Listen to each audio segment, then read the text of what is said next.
আসসালামু আলাইকুম প্রিয় দর্শক, আপনারা কেমন আছেন সবাই? আশা করি সবাই আপনারা ভালো আছেন। তো আজকের রেসিপি হচ্ছে গরুর মাংসের ভুনা। তো চলুন রেসিপিটি শুরু করা যাক।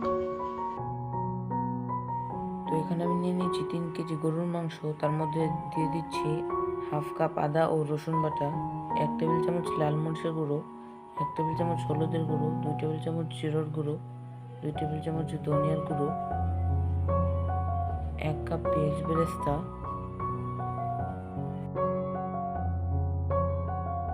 1 চা চামচ কালো গোলমরিচের গুঁড়া, 8 থেকে 10টি দারুচিনি, 5 থেকে 6টি এলাচ, 9 থেকে 10টি লং, 2 টেবিল চামচ লবণ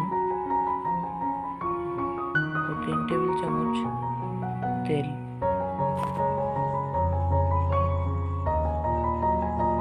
এখন সবকিছু ভালোভাবে মিশিয়ে নিন। এখানে 3 থেকে 4টি তেজপাতা দিয়ে দিন। এখন জাল দিয়ে নিন। ঢেকে রাখুন 30 থেকে 40 মিনিট পর্যন্ত। এখন ঢাকনাটি খুলে নিন। প্রায় হয়ে গিয়েছে মাংসটা।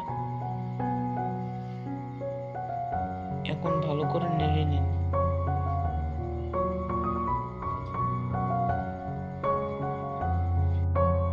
দিয়ে দিন 15 থেকে 20টি কাঁচামরিচ। এখন নেড়ে নিন। হয়ে গেল মজাদার গরুর মাংসের ভুনা।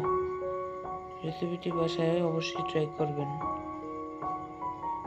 এবং লাইক, শেয়ার ও সাবস্ক্রাইব করতে ভুলবেন না।